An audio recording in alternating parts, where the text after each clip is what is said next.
I never thought I'd be the kind of person to play games with people. But when my son told me he was getting married, something inside me stirred with curiosity. My son David had always been a kind soul, maybe too kind sometimes, and when he introduced me to his fiancée Lauren, I could see why he fell for her. She was beautiful, polished, confident, the kind of woman who walked into a room and commanded attention without even trying. But there was something else too. Something in the way she looked at me during that first meeting. A quick glance up and down, a slight pause before she smiled. It was subtle, but I caught it. I've been around long enough to recognize when someone is sizing you up and finding you lacking. Lauren came from money. That much was obvious. Everything about her screamed privilege, from her designer handbag to the way she casually mentioned her family's vacation home in the Hamptons. My son worked hard as an engineer, made a good living, but we weren't wealthy. I raised David on my own after his father passed away when he was just 8 years old. I worked 2 jobs for years, sacrificed everything to give him opportunities, put him through college. We lived modestly, and I was proud of the life we built together. But I could tell that Lauren wasn't impressed with our background. She never said anything outright, but there were little comments, suggestions that maybe David could aim higher in his career, observations about our neighborhood not being quite as nice as where she grew up. When David told me he wanted me to meet Lauren's parents before the wedding, I felt a knot form in my stomach. He was nervous, I could tell. He kept saying how important it was that everyone got along, how much he wanted his 2 families to blend together. The dinner was scheduled at Lauren's parents' estate, and yes, I do mean estate. David had shown me pictures, and it was the kind of place you see in magazines, with a circular driveway, manicured gardens, and more square footage than my entire neighborhood combined. The invitation itself felt intimidating, with Lauren's mother insisting on a formal dinner so we could all get properly acquainted. That's when the idea came to me. I was folding laundry in my small living room, David's old baby clothes that I kept in a memory box sitting nearby, when I thought about all the assumptions people make based on appearances. I thought about how Lauren had looked at me that first time, how she seemed to relax only when the conversation turned to David's career prospects and future earning potential. What if I showed up and played into every stereotype they probably already had about me? What if I dressed down, acted simple, maybe even a little clueless? I told myself I just wanted to see their true colors, to know what kind of family my son was marrying into. If they were good people, genuinely kind people, they'd treat me with respect regardless of how I presented myself. But if they were the type to look down on others, well, I'd find that out too. I know it sounds manipulative, and maybe it was, but something in my gut told me I needed to do this. David was my only child, my whole world, and I'd seen too many marriages struggle because of family tensions. Better to know now what I was dealing with than to discover it years later when there were grandchildren involved, and stakes were even higher. So I made a plan. I went to the thrift store and bought an outfit that was clean but dated, nothing fancy, the kind of clothes that whispered financial struggle. I practiced talking a bit simpler, not stupid, but less polished, dropping my carefully maintained grammar here and there. I'd worked hard over the years to speak well, to present myself professionally, but I could slip back into the rougher patterns of my childhood if I needed to. The night of the dinner arrived, and David picked me up from my house. When he saw me, his face fell just a little. I was wearing a floral print dress that was probably stylish 20 years ago, paired with shoes that were practical but definitely not fashionable. I'd pulled my hair back in a simple ponytail and wore minimal makeup. I looked like someone who was trying their best with limited resources, which is exactly what I was going for. David asked if I was feeling okay, said I looked different. I just smiled and told him I wanted to look nice for his future in-laws, wore my Sunday best. He seemed puzzled but didn't push it. During the drive to Lauren's parents' house, I could feel his anxiety radiating. He kept giving me instructions about dinner etiquette, reminding me which fork to use, telling me that Lauren's father was particular about certain topics. It broke my heart a little that he felt he needed to coach me, but I understood. He was caught between 2 worlds and desperately wanted them to mesh. When we pulled up to the house, my breath actually caught despite myself. The place was massive, lit up like something out of a movie, with luxury cars parked in the driveway that cost more than I'd made in 5 years. A woman who I assumed was the housekeeper answered the door and led us to a sitting room where Lauren's parents were waiting. Her father, Richard, was exactly what I expected.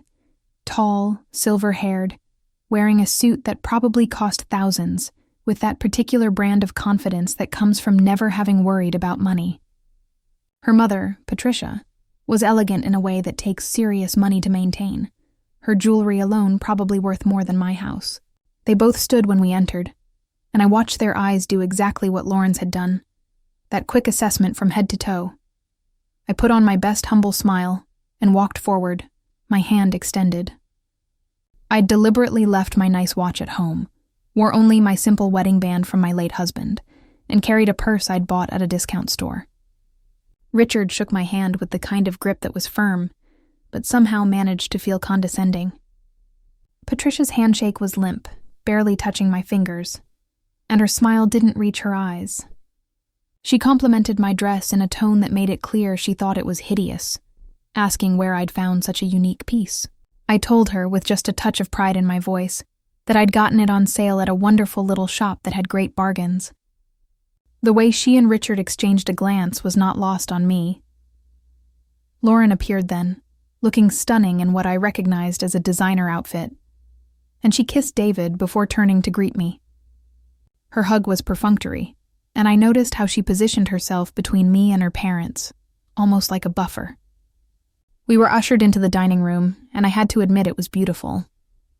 The table was set with china that probably cost more per plate than I spent on groceries in a month. Crystal glasses caught the light from an enormous chandelier, and everything was arranged with the kind of precision that suggested either professional help or way too much time on one's hands. I was seated between David and Patricia, with Richard at the head of the table and Lauren on his other side. The dinner started, and so did my performance. When the first course was served, some kind of fancy soup I didn't recognize, I picked up the wrong spoon and made a show of looking confused before Patricia, with exaggerated patience, pointed out the correct one. I thanked her profusely, maybe too profusely, saying how I wasn't used to such fancy dining.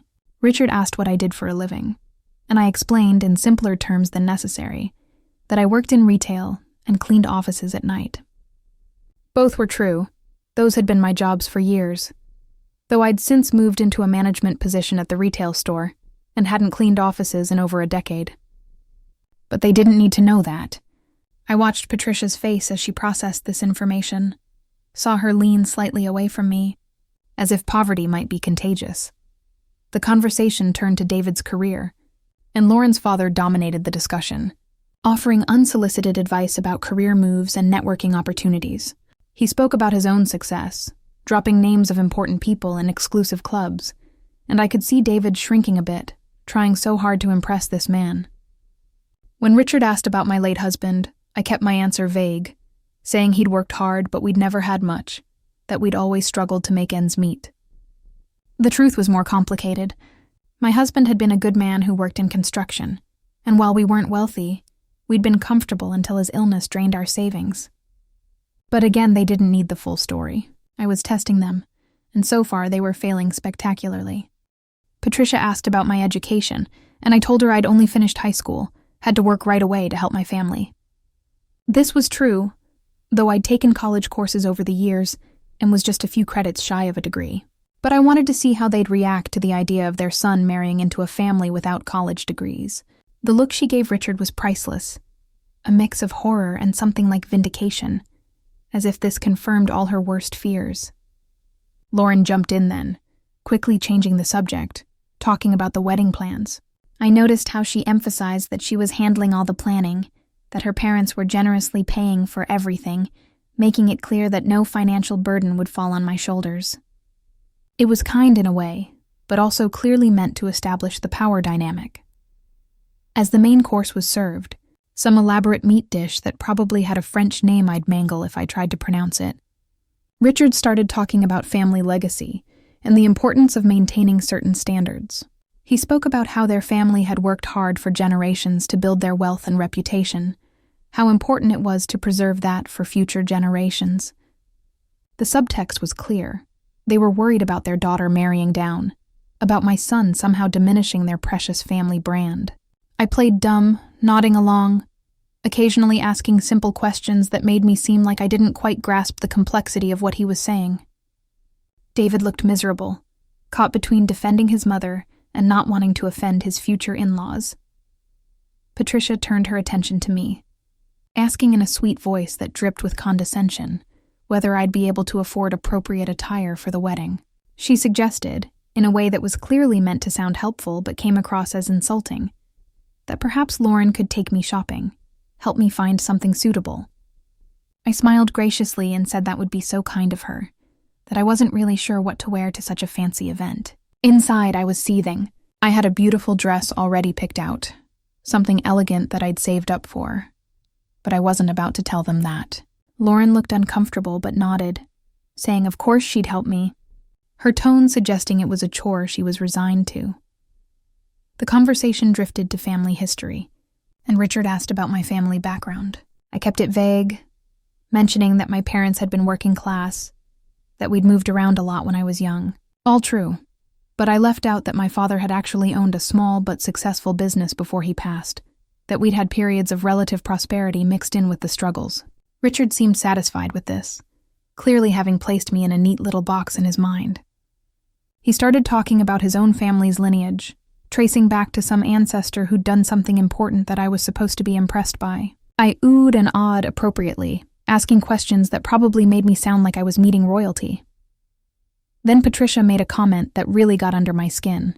She said, in that same sweet, poisonous tone, that it was wonderful how some people could raise children successfully despite limited resources and education. She patted my hand and said I should be proud of David, that he'd clearly overcome so much to get where he was. The implication being that he'd succeeded in spite of me, not because of anything I'd done. I bit my tongue, hard, and just smiled and agreed, saying I was so lucky to have such a smart son. David looked like he wanted to disappear under the table. Lauren was staring at her plate, clearly knowing her mother had crossed a line but not willing to call her out on it. Dessert was served, something elaborate and probably expensive, and Richard poured after-dinner drinks. He offered me wine, and when I accepted, he made a comment about it being an excellent vintage, very expensive, probably wasted on someone with an unsophisticated palate, but he was feeling generous. He actually said that, or something very close to it. I thanked him effusively, sipped the wine and made appreciative noises while completely ignoring the insult. By this point, I'd seen everything I needed to see. These people were exactly what I'd suspected, wealthy snobs who judged everyone by their bank account and pedigree. They didn't see me as a person, just as an embarrassing addition to their family tree. The evening was winding down, and we'd moved back to the sitting room for coffee. Patricia was going on about the wedding venue, a country club that had a waiting list years long, making sure I understood what an accomplishment it was to secure it. She mentioned the guest list, dropping names of influential people who'd be attending, and made a pointed comment about hoping everyone would know how to conduct themselves appropriately. Richard joined in, talking about the importance of the wedding reception being a certain kind of event, sophisticated and refined. The message was clear. They were worried I'd embarrass them in front of their friends. That's when Lauren's younger brother showed up. He'd been out and wasn't expected at dinner, but he came home early. His name was Michael, and he was probably in his mid-20s, casually dressed in a way that still somehow screamed money. He was introduced to David and me, and his greeting was friendly enough. But I could see him taking in my appearance and forming the same judgments as his parents. He settled into a chair and asked how dinner had gone, and his mother launched into a recap that painted me as a sweet but simple woman who was trying her best. She actually used the phrase trying her best, as if I were a child who'd managed to use the right fork. Michael asked about my work, and I repeated my simplified story about retail and cleaning.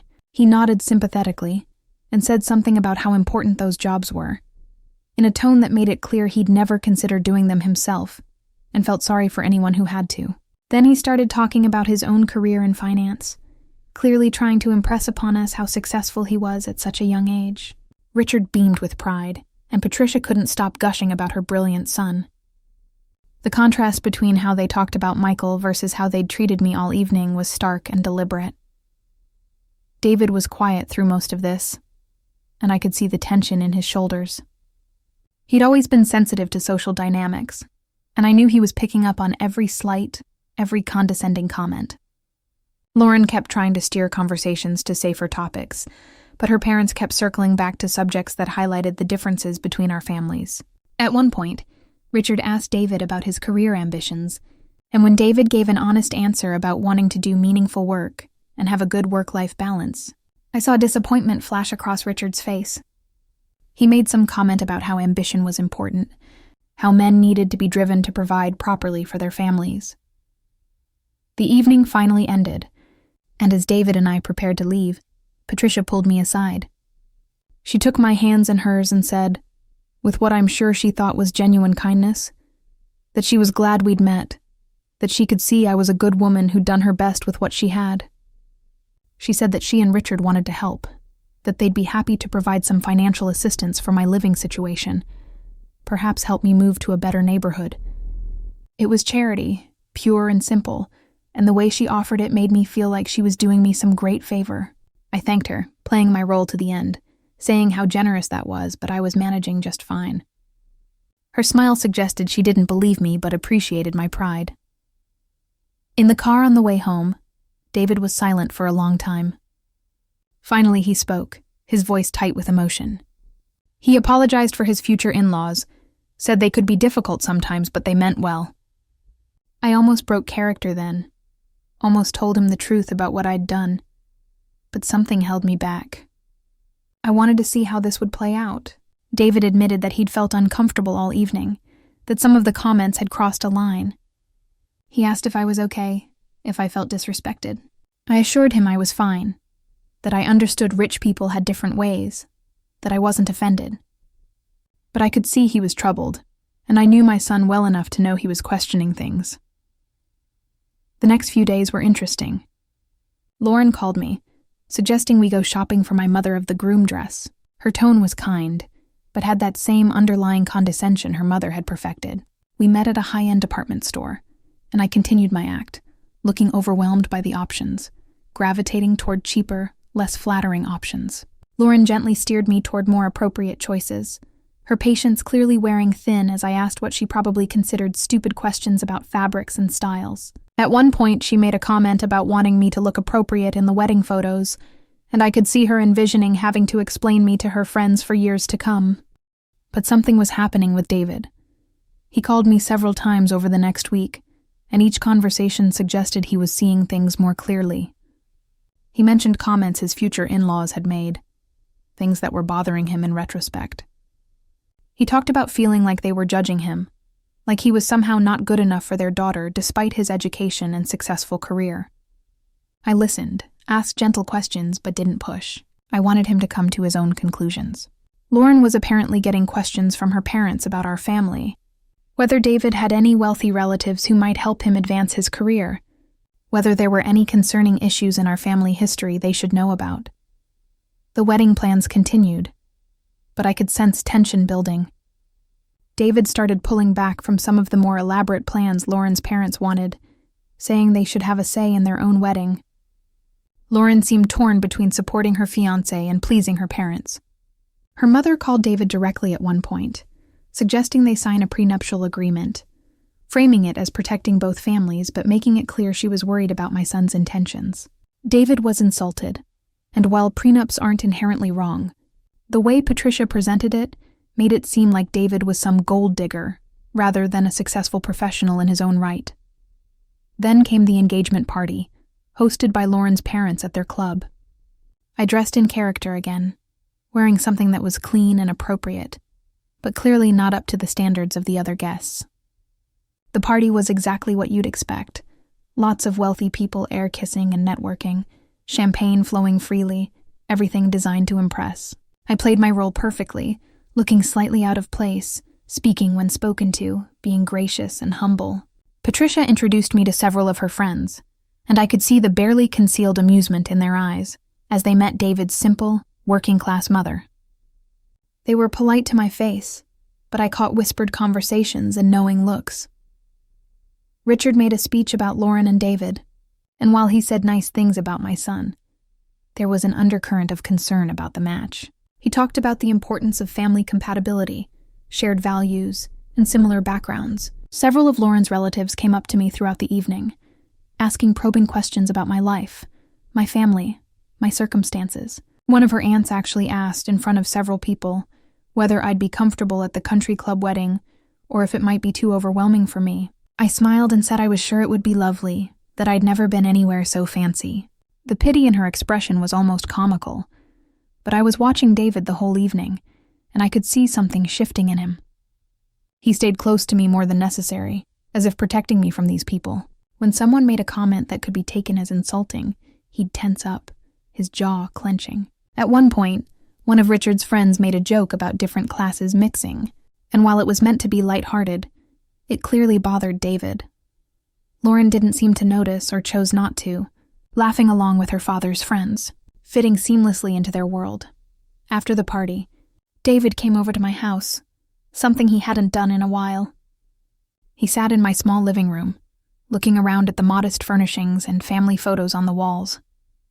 He was quiet for a long time before he finally spoke. He asked me if I felt looked down upon by Lauren's family. I stayed in character, saying they were just different from us, that rich people had their own ways. But David wasn't buying it. He said he'd been watching how they treated me, how they spoke to me, and he didn't like it. He said some of the comments at the party had crossed a line, that nobody should speak about his mother that way, regardless of financial differences. I asked him if Lauren had noticed or said anything. He admitted that she seemed oblivious, or maybe she was so used to her family's behavior that she didn't see it as problematic.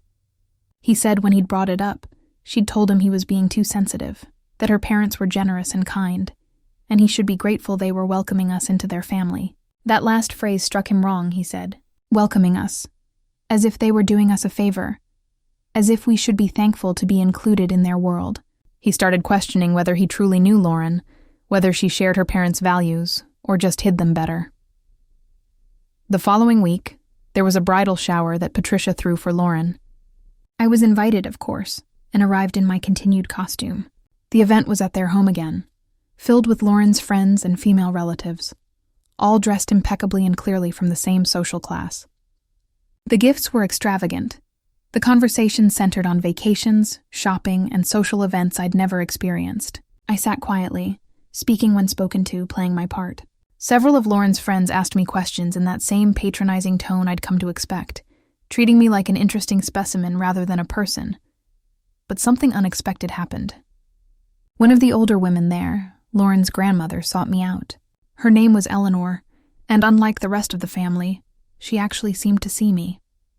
She sat down next to me and started asking real questions, not the probing, judgmental kind, but genuine questions about my life, my interests, my thoughts. When I stayed in character, giving simple answers, she looked at me with sharp, knowing eyes. She said something that chilled me. She said I reminded her of an actress she'd once known, someone who could play any role convincingly. Then she patted my hand and walked away, leaving me to wonder if she'd seen through my performance. The bridal shower continued, and at one point, Patricia stood up to give a speech. She talked about Lauren, about family, about the kind of marriage she hoped her daughter would have. Then she made comments about how different backgrounds could be a challenge in marriage, how important it was to maintain standards and not let love blind you to practical concerns. She never mentioned me by name, but everyone in that room knew exactly what she was talking about. I watched Lauren's face, and for the first time I saw discomfort. She looked embarrassed, glancing at me and then quickly away. Some of her friends looked uncomfortable too, recognizing that Patricia had crossed a line of basic decency. After the shower, Eleanor approached me again as I was leaving. She asked if we could talk privately, and I agreed, curious. We stepped into a quiet corner, and she looked at me with those sharp eyes. She told me she'd been married to Richard's father, a self-made man who'd built the family wealth from nothing. She said she'd watched her son and daughter-in-law become the very kind of people her husband had despised, people who'd forgotten where they came from, and judged others based on superficial measures. Then she said something that stunned me. She asked why I was pretending to be someone I wasn't. I tried to maintain my act, but Eleanor wasn't having it. She said she'd spent 85 years watching people, and she knew when someone was playing a role.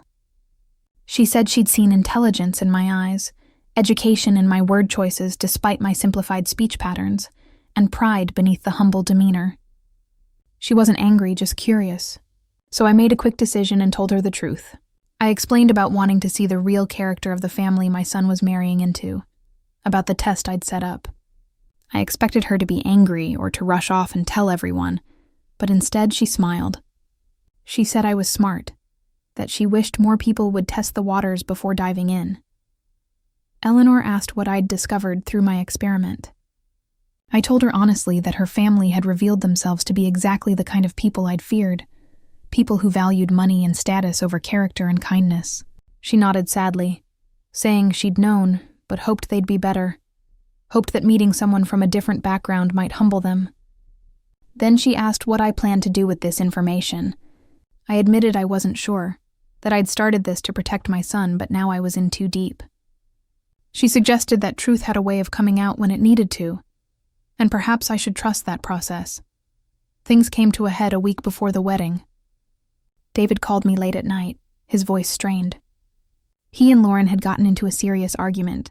He'd brought up his concerns about her family's treatment of me, about the constant subtle and not-so-subtle put-downs, about feeling like he was never going to be good enough in their eyes. Lauren had defended her parents, saying they were wonderful people who'd been nothing but generous.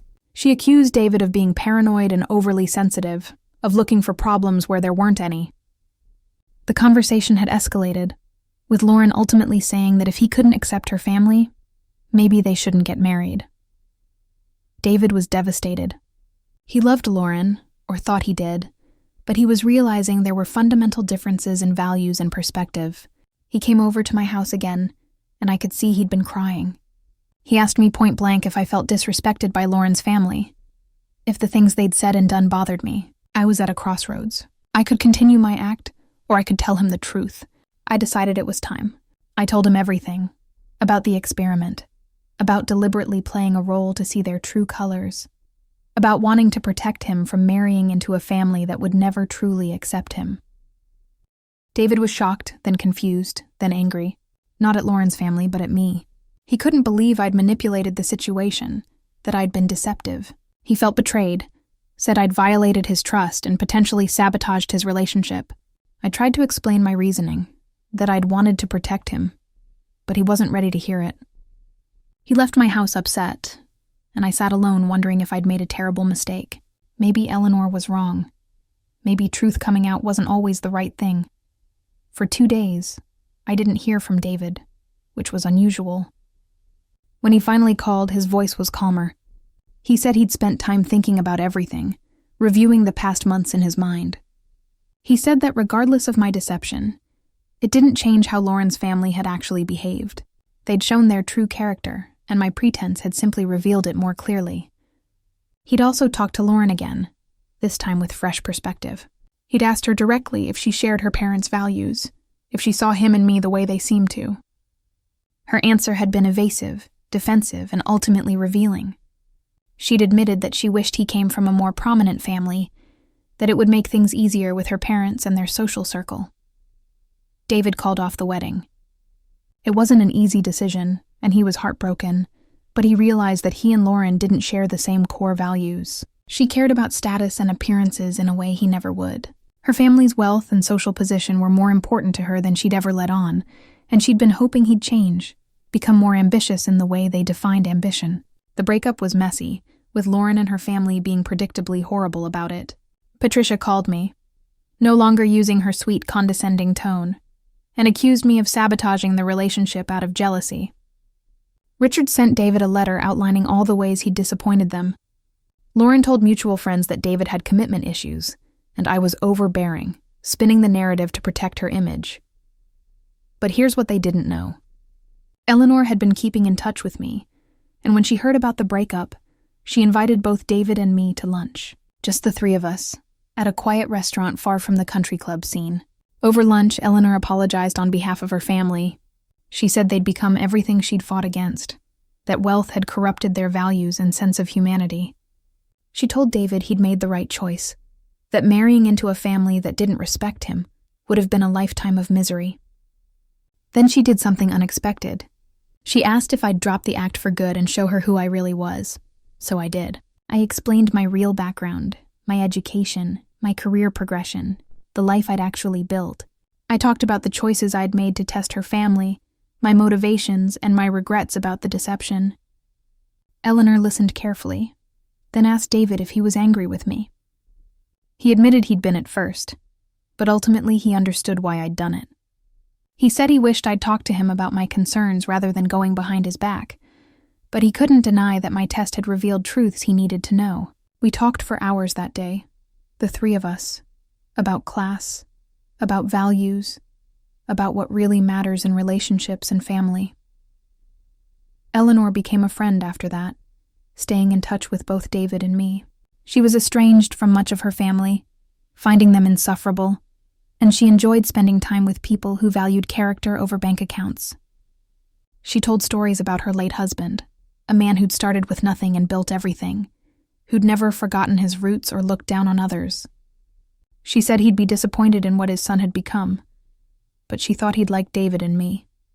6 months after the wedding was called off, Eleanor revised her will, leaving a significant portion of her estate to charity and to fund scholarships for first-generation college students. She told me privately that our conversation had reminded her of what mattered. David took time to heal from the breakup, and I think the experience changed him. He became more discerning about relationships, more aware of how people's values reveal themselves in how they treat others. About a year later, he met someone new, a woman named Sarah, who worked as a public defender. She came from a middle-class background similar to ours, and when she met me for the first time, she asked genuine questions and seemed actually interested in the answers. She didn't care that I lived in a modest house or that I worked in retail management. She valued David for who he was, not what he could provide or what status he could bring her. When David told her the story of what had happened with Lauren and my experiment, Sarah's response was to laugh and say she understood the impulse to protect your children. David and Sarah got engaged after dating for 2 years, and their wedding was everything the one with Lauren would never have been. It was small, intimate, focused on love rather than status. Eleanor attended and told everyone who'd listen that this was what a real wedding should look like. Sarah's parents were warm, welcoming people who treated me like family from day one. There was no judgment, no condescension, just genuine acceptance and kindness. Standing there watching my son marry someone who truly saw him, who truly saw us, I felt validated in my earlier actions, even if my methods had been questionable. Looking back now, several years later, I've had time to process everything that happened. What I did was manipulative. There's no way around that. I deliberately deceived people and set them up to reveal their worst qualities. Some might say that wasn't fair, that I should have given them a chance to show their better selves. But here's what I learned. People's true character comes out in how they treat those they perceive as beneath them. Lauren's family didn't know they were being tested, which means their behavior was genuine. They really did look down on people they considered lower class. They really were that shallow and status-obsessed. My experiment didn't create those qualities. It simply revealed them. Would they have treated me better if I'd shown up in expensive clothes and talked about my achievements? Probably, but that's exactly the point. Good people treat everyone with respect regardless of appearance or background. Good people don't require proof of worth before extending basic human decency. Lauren's family failed that test not because I tricked them, but because their values were fundamentally flawed. I don't regret protecting my son from a lifetime of that toxicity, even if my methods were unconventional. What I do regret is not being honest with David from the start. I should have talked to him about my concerns rather than going behind his back.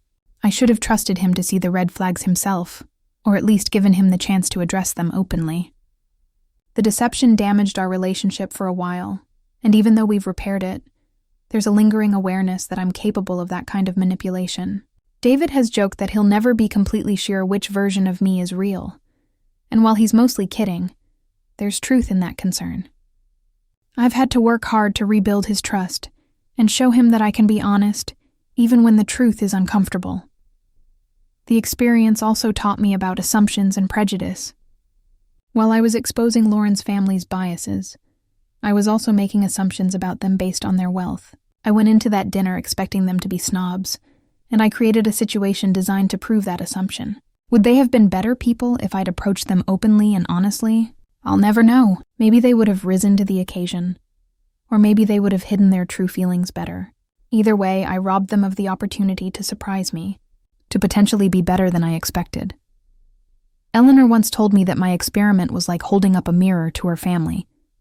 And while they didn't like what they saw, it was still an accurate reflection. She said sometimes people need to be confronted with their own ugliness before they can change, though in her family's case, they chose to blame me rather than examine their behavior. Patricia and Richard, to this day, tell people that I manipulated David into calling off the wedding because I wanted to keep him for myself. Lauren apparently married someone from an even wealthier family and rarely speaks of David, rewriting history to suit her narrative. Only Eleanor acknowledged the truth of what happened, and she passed away 2 years ago, leaving a hole in both our lives. My relationship with David is stronger now than ever, partly because we've worked through the betrayal and come out the other side. We've had honest conversations about class, about values, about what it means to be a good person regardless of circumstances. He's told me that while he wishes things had happened differently, he's grateful he didn't marry Lauren. He can see now all the small red flags he'd missed. The times she'd made comments about his career not being prestigious enough. The way she'd tried to change little things about him to make him more acceptable to her world. Sarah, his wife, loves him exactly as he is, and that difference is profound.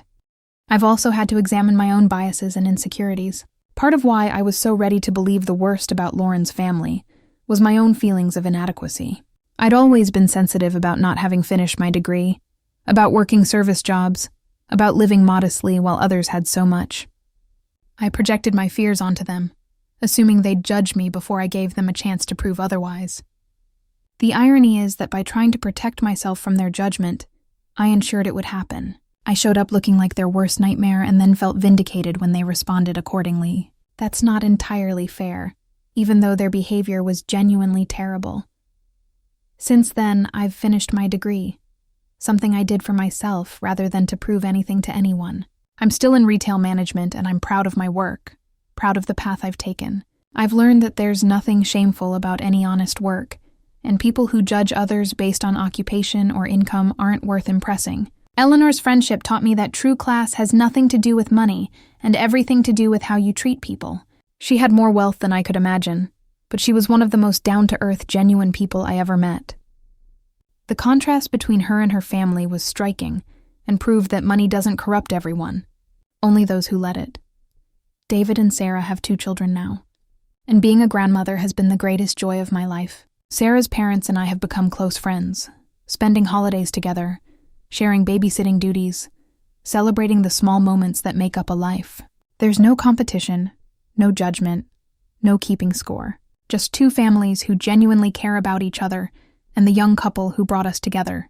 When I watch David with his children, teaching them to value people for their character rather than their circumstances, I see the legacy of everything we went through. Those difficult experiences shaped him into a more thoughtful, compassionate person. I've often wondered what would have happened if I'd never done my experiment. Would David have married Lauren? Would he have been happy? Would her family's constant, subtle disapproval have worn him down over the years, made him feel perpetually inadequate? Would Lauren have continued trying to change him, to mold him into someone more acceptable to her world? I suspect the marriage would have been troubled from the start, with fundamental differences in values creating constant friction. Better to discover those incompatibilities before marriage than after, even if the discovery method was questionable. Lauren's family never knew the full truth of what I'd done. As far as they know, I really was just a simple, poor woman who got lucky with a smart son, and I somehow poisoned David against their perfect daughter. They never questioned their own behavior, never considered that maybe they were the problem. In their minds, they were gracious and generous, welcoming someone beneath them into their circle, and I repaid their kindness with betrayal. That narrative lets them sleep at night, lets them maintain their sense of superiority. The truth, that they revealed themselves to be shallow and cruel people, is something they'll never acknowledge. But Eleanor knew, and before she died, she told me something I'll never forget. She said that every family has its own test, its own way of revealing who people really are. For some families, it's how they handle tragedy. For others, it's how they treat service workers or people they'll never see again. For her family, wealth had become their test, and most of them had failed it. Money had made them mean, had convinced them that their worth as humans was tied to their bank accounts and social standing. She said I'd simply accelerated a revelation that would have happened eventually, and probably saved David years of misery in the process. I've shared this story with only a few people over the years, and reactions have been mixed. Some people think what I did was brilliant, a justified way to protect my son from making a terrible mistake. Others think it was manipulative and wrong, that I had no right to deceive people and set them up for failure. Some have pointed out that I risked damaging my relationship with David permanently, that he could have chosen Lauren over me, and I would have lost him entirely. They're not wrong. It was a gamble, and I'm lucky it worked out the way it did. If I had it to do over again, I honestly don't know if I'd make the same choice. What I do know is that the experience taught me valuable lessons about honesty, about trust, about the way assumptions can become self-fulfilling prophecies. It taught me that while my intentions were to protect my son, the ends don't always justify the means. It taught me that deception, even well-intentioned deception, comes with costs. My relationship with David bore those costs for a while, and we had to work hard to rebuild what I'd damaged. It taught me that I'm capable of things I'm not entirely proud of when it comes to protecting the people I love, and that's something I've had to come to terms with. But it also taught me to trust my instincts. From the very first moment I met Lauren, something felt off. The way she looked at me, the subtle comments, the emphasis on David's career potential rather than his character. All of it was warning me that something wasn't right. I could have ignored those instincts, told myself I was being paranoid or overly protective. Instead, I acted on them, even if my actions were flawed, and ultimately those instincts were correct. Lauren and her family were exactly what I feared they were, and David is better off having discovered that before legally binding himself to them. The story has become something of a legend in our family now. David tells it at dinner parties, usually after a few drinks, and people are always fascinated. Sarah loves it, says it shows how fiercely I love my son, even if I went about it in an unconventional way. My grandchildren don't fully understand it yet, but when they're older, I imagine they'll have their own opinions about what Grandma did. I hope they understand that it came from a place of love, even if the execution was questionable. I hope they learn from both my protective instincts and my mistakes, finding a better balance than I managed to. I still live in my modest house, though I could afford to move now. This place holds too many memories, too much of my history with David, too many reminders of the life we built together after his father died. It's where David took his first steps, where he studied for his college exams, where we celebrated his graduation. It's not fancy, but it's mine, and I've never felt the need to prove anything to anyone through where I live or what I drive or what I wear. Eleanor's friendship reinforced that for me, showed me that people worth knowing don't care about those superficial markers. Sometimes I wonder about Lauren, about whether she ever thinks about David, about whether she's happy in the life she chose. I hope she is, genuinely. Despite everything, I don't wish her ill. She was a product of her upbringing, shaped by parents who valued all the wrong things. Maybe marriage and motherhood have changed her, given her new perspectives. Or maybe she's exactly the same, raising another generation to believe that money and status are what matter most. I'll never know, and that's probably for the best. Our lives diverged that night when David called off the wedding, and we've both moved on to completely different paths. What I want people to understand, if they hear this story, is that it's not really about rich versus poor, or about class warfare, or about proving anything. It's about the fundamental question of how we treat each other as human beings. It's about whether we extend respect and kindness to everyone, or only to those we deem worthy based on arbitrary measures. Lauren's family failed that basic test of human decency. Not because I tricked them, but because their values were rotten at the core. Good people don't need to know your income level before deciding whether to treat you with respect. Good people don't make others feel small to make themselves feel big. I think about the lesson I want my grandchildren to learn from all of this. Not that deception is acceptable, because it's not.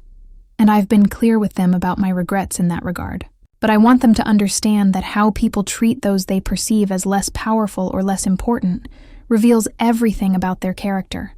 I want them to notice when people are kind to the CEO but rude to the janitor, when they're charming to those who can help them, but dismissive of those who can't. I want them to choose partners who would treat me with respect, whether I lived in a mansion or a trailer, whether I had a PhD or a GED, David has become that kind of person, partly because of how I raised him, but also because of what he learned from the Lauren experience. He treats everyone with the same baseline respect, from the CEO of his company to the parking lot attendant. Sarah does the same, and together they're raising children who understand that a person's worth has nothing to do with their wealth or status. When my grandson asked me recently why some people have more money than others, David answered before I could. He said some people get lucky, some people work hard, some people inherit wealth, but none of that makes them better or worse as human beings. That's the lesson I hope survives beyond all the drama of what I did. The guilt comes and goes. Some days I'm completely at peace with my choices, convinced that I did what I had to do to protect my son. Other days I'm plagued by doubts, wondering if I overstepped, if I let my own insecurities and biases cloud my judgment. I talk about it sometimes with Sarah, who has a way of seeing things clearly without judgment. She reminds me that I can't change the past, only learn from it and do better going forward. She reminds me that David is happy, that he's exactly where he needs to be, and that while my methods were questionable, the outcome was ultimately positive. That helps, though it doesn't entirely erase the moral ambiguity of what I did. If I could sit down with Patricia and Richard now, knowing everything I know, I wonder what I'd say. Would I apologize for the deception? Probably, because regardless of their behavior, I did mislead them deliberately. Would I apologize for protecting my son from their family? Absolutely not. They showed me exactly who they were, and I responded accordingly. Would I hope they'd learned anything from the experience? Honestly, probably not. People like that rarely do. They're too invested in their worldview, too convinced of their own superiority to examine their behavior critically. But maybe I'm wrong. Maybe somewhere in the aftermath of that failed wedding, they had moments of self-reflection. I'll never know. Eleanor's death hit me harder than I expected.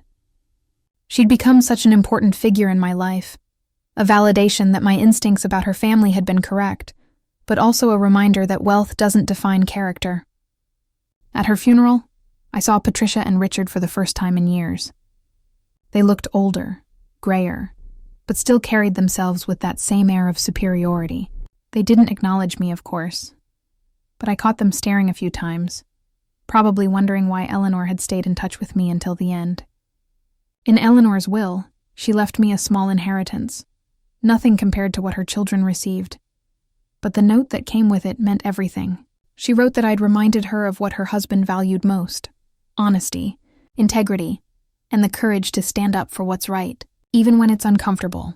Using that inheritance, I established a small scholarship fund at the community college where I finally finished my degree. It's for single parents working their way through school, juggling jobs and children and classes all at once.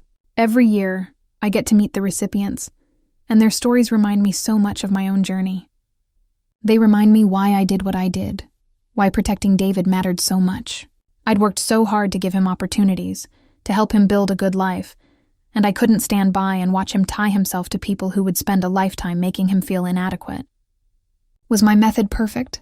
No, but my motivation was pure love, maternal instinct, the fierce protective urge that every parent understands.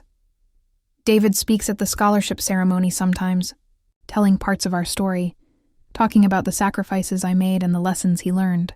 He's careful with the details, doesn't mention Lauren or her family by name, but talks about the importance of values and character.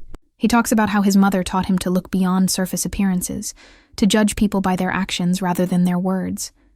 The irony isn't lost on me that he's praising lessons I taught him through deception, but life is full of those kinds of contradictions. We're all flawed people trying our best, making mistakes and hopefully learning from them. As I'm recording this now, years after everything happened, I'm struck by how much simpler it all seems in retrospect. At the time, everything felt so complicated, so fraught with emotion and uncertainty. Now I can see the clear line from that first meeting with Lauren. Through my decision to test her family, through the painful breakup, to David's eventual happiness with Sarah. It all feels almost inevitable, like it had to happen this way. But I know that's just hindsight talking. At the time, every decision was agonizing. Every step felt like I might be making a terrible mistake. I've been asked whether I'd recommend my approach to other parents in similar situations. The answer is complicated. Do I think parents should trust their instincts when something feels off about their child's partner? Absolutely. Do I think deception and manipulation are the right tools? Not generally, no. What I'd recommend instead is open, honest communication. Tell your child about your concerns, share specific examples of behavior that worry you, and then trust them to make their own decision. They might not make the choice you'd prefer, and you have to be okay with that. Part of loving someone is letting them make their own mistakes. But I also understand the temptation to do what I did. When you've raised someone from birth, sacrificed everything for them, you feel a responsibility to protect them, even when they're adults. You see disaster coming and you want to prevent it, even if that means stepping over boundaries. The key is finding that balance between offering guidance and respecting autonomy, between protecting and controlling. I didn't find that balance. I tipped too far into control, and I'm fortunate that it worked out anyway. Other parents might not be so lucky. The experience changed how I approach relationships in general, not just with David, but with everyone. I'm more direct now, more willing to address concerns openly, rather than manipulating situations behind the scenes. I'm also more aware of my own biases and assumptions, more careful about judging people before I really know them. I've made an effort to get to know people from different backgrounds, different economic levels, different perspectives. I've learned that every group has good people and bad people, that wealth doesn't make you a snob any more than poverty makes you virtuous. People are individuals, and they deserve to be treated as such. Sarah once asked me if I'd feel guilty if things had worked out differently, if David had chosen Lauren despite everything and cut me out of his life. I had to think about that for a while. The honest answer is yes, I would have felt enormous guilt, but I also would have had to live with the consequences of my actions. That's the thing about taking big risks. Sometimes they don't pay off, and you have to be prepared for that possibility. I gambled my relationship with my son on my instincts about Lauren's family, and I was prepared to lose. The fact that it worked out doesn't make the gamble less risky. It just makes me lucky. There are still moments when I see a mother and son shopping together, or when I hear about someone's child getting engaged, and I wonder about all the alternative timelines. What if Lauren had been genuinely kind despite her family's wealth? What if her parents had treated me with respect regardless of my appearance? What if David had married her and they'd been happy? I'd like to think I would have admitted my deception, apologized, and worked to build a genuine relationship with them. But I'll never know, because that's not the timeline we're living in. In this timeline, Lauren's family showed me exactly what I expected to see, and I responded accordingly. My advice to anyone hearing this story is to be very careful about the assumptions you make and the actions you take based on those assumptions. Yes, trust your instincts. Yes, look out for the people you love. But also be honest, be direct, and be willing to be wrong. Be willing to have uncomfortable conversations and trust that the people you love can handle the truth. Don't manipulate situations the way I did unless you're prepared for all the possible outcomes, including permanently damaging your most important relationships. And if you do choose to take that risk, own it. Don't pretend you are doing something noble when manipulation is involved. Be honest with yourself about your motivations, your fears, and your flaws. Looking at my life now, surrounded by family who genuinely love and respect each other, I feel incredibly blessed. David and Sarah's marriage is everything I hoped for him, a partnership built on mutual respect, shared values, and genuine affection. My grandchildren are growing up understanding that people's worth isn't measured by their bank accounts or their job titles. I have friends from all walks of life, people who value me for who I am rather than what I have. This is the life I wanted, the life I worked for, and while the path here was messy and morally complicated, I'm grateful for where I've ended up. The story of what I did has taken on a life of its own in some ways. Friends tell friends. Someone probably posted about it online somewhere, and occasionally strangers reach out asking for advice about similar situations. I try to be honest with them about both the success and the costs of what I did. I tell them about David's initial anger, about the damaged trust, about the months of difficult conversations we had to rebuild our relationship. I tell them about the guilt that still surfaces sometimes, the questions I'll never have answers to. But I also tell them about Sarah, about my grandchildren, about the life David has now that wouldn't have been possible if he'd married into Lauren's family. In the end, I think the lesson isn't about whether what I did was right or wrong. Life isn't that simple, and most decisions exist in shades of gray rather than black and white. The lesson is about knowing what you value, being willing to fight for it, and accepting the consequences of your actions. I valued my son's happiness and well-being above social niceties and conventional behavior. I was willing to be deceptive to protect him, and I accepted the risk that he might never forgive me. Those were my choices, and I live with them every day, both the benefits and the costs. If Lauren's family ever hears this story and recognizes themselves in it, I imagine they'll be angry. They'll feel justified in all their worst assumptions about me, convinced that I was always a manipulative person who sabotaged their daughter's happiness. They won't examine their own behavior, won't question whether maybe they should have treated a stranger with more kindness, regardless of her appearance or background. That's fine. I'm not telling this story for them. I'm telling it for every parent who's watched their child fall for someone unsuitable, for every person who's been judged unfairly based on their economic status, for everyone who's ever had to make a difficult choice between honesty and protection.